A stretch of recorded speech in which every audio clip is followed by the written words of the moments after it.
جن صاحب what exactly are the objectives اور کیا ہمیں کرنا چاہیے when it comes to Afghanistan, کیونکہ افغانستان کے اندر 21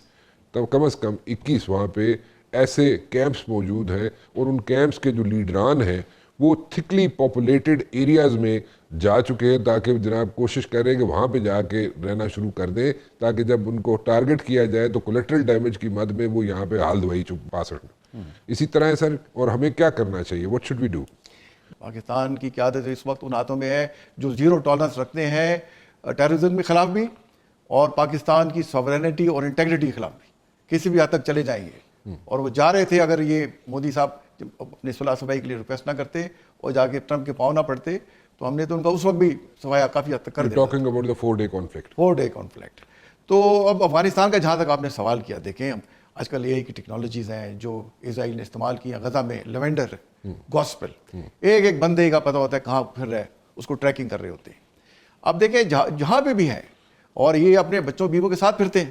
جتنے بھی طالبان ہیں، فتنہ الخوارج، جا کے ان کو کہتے ہیں ہیومن شیلڈ۔ بٹ جو پاکستان میں انہوں نے لہو بہایا ہے، 100 سے زیادہ بندے یہاں زخمی شہید کر دیے ترلائی میں لا کے کیپٹل میں، پہلے ہماری کورٹس کے ساتھ حملہ کیا، ہماری کیپٹل دیکھیں اس میں یہاں تک کرتے رہے، اور ہمیں 75,000 سے زیادہ انٹیلیجنس بیس آپریشن کرنے پڑے 2025 میں۔ تو ہمیں انہیں چھوڑنا نہیں چاہیے جہاں جب بھی ہیں، اور ان کو ٹیک آؤٹ کریں، بالکل ان کا صفایا کریں، اور ساتھ ساتھ بات کریں یہ جو ہے TTA والے کہ آپ ابھی ٹائم ہے سمجھ جائیں، ورنہ آپ کا بھی صفایا کر دیں گے۔ اور اب تو دیکھیں خبریں آ گئی، اندر سے ڈویژن ہو گئی ہے، یہ جو TTA والے ہیں ان کے خلاف اندر سے کافی ساری ڈویژن تھے، حقانی گروپ کی، کنداری گروپ کی، پنشیری گروپ کی، اور جو مزار شریف والے ہیں آپس میں کہ بھئی کیا کر رہے ہیں آپ۔ تو اور یہ جو فتنہ الخوارج کے اندر سے آوازیں آ رہی ٹوٹ رہی ہیں کہ ہمارے جو پاکستان کے خلاف ہمیں،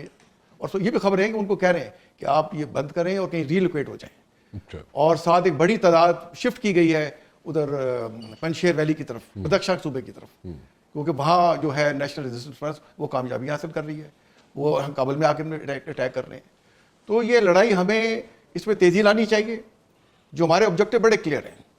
کہ اٹیک آپ نے کیا، اب اس کا فیصلہ ہم کب کریں گے، کب ختم کرنی ہے، بٹ ہمیں اس کو زیادہ ڈریگ نہیں کرنا چاہیے۔ لیکن ہم اتنا اسٹریچ نہیں کرنا چاہ رہے، جو بریگیڈی صاحب بھی کہہ رہے ہیں، اور آپ بھی اس چیز پہ متفق کہیں کہ ہم اتنا اسٹریچ نہیں کرنا چاہ رہے، لیکن جو ہائی ویلیو ٹارگٹس ہیں جو آئیڈینٹیفائی ہو چکے ہیں، ہماری جو ہیومن انٹیلیجنس نے وہاں پہ ہمیں ٹپس دی ہوئی ہیں کہ وہ کہاں پہ کس جگہ پہ موجود ہیں، سو ہمیں معلوم ہے، and we should like take them out, ٹھیک ہے۔ لیکن میں گزارش یہ کرنا چاہ رہا ہوں، پوچھنا یہ چاہ رہا ہوں آپ سے جن صاحب کہ ہیومن انٹیلیجنس ہماری، ہم ہمیشہ ان کو ایکسٹینڈ کرتے رہے، ہماری human intelligence is too good when it comes to Afghanistan. یہ ہمارا ایکسپیرینس ہے، کولڈ وار ایرا کو بھی دیکھ لیں۔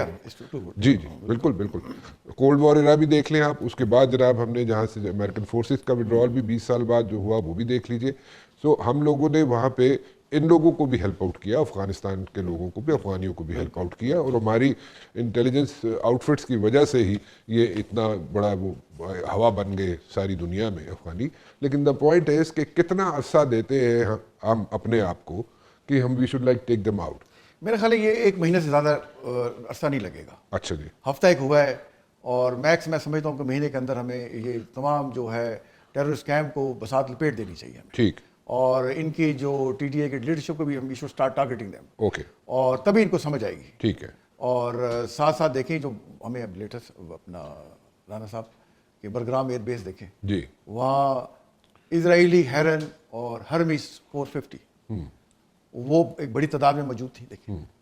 اور وہ کس لیے موجود تھے بھی، کس کے لیے تیار کر رہے تھے ان کو، تو ہم نے پہلے دوسرے دن ہی پتہ چلا تو ہم نے ان کا صفایا کر دیا۔ تو برگرام ایئر بیس میں اسرائیلی کیا کر رہے ہیں؟ تو کیا امریکن کو پتا تھا کہ ہاں وہ تو کہہ رہے تھے ہم خود آنا چاہ رہے ہیں، وہاں اسرائیلی بیٹھ کے آ کے، تو یہ طالبان رجیم کو نہیں پتا۔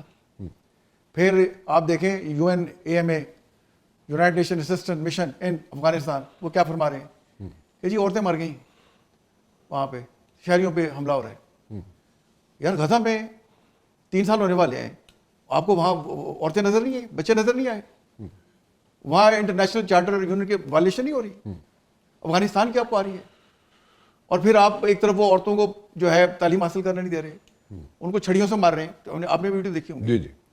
وہ کہہ رہے ہیں آپ تعلیم کا حق نہیں دے رہے، تو UN کیوں ان کو ایڈ دے رہے ہیں؟ میرا مطلب ہے کہ جب 2021 سے میں پہلے 2 سال تو 3 سے 4 بلین ڈالر دیے، پھر 2 سے 3 بلین ڈالر دے دیے، امریکہ لتا دے رہا ہے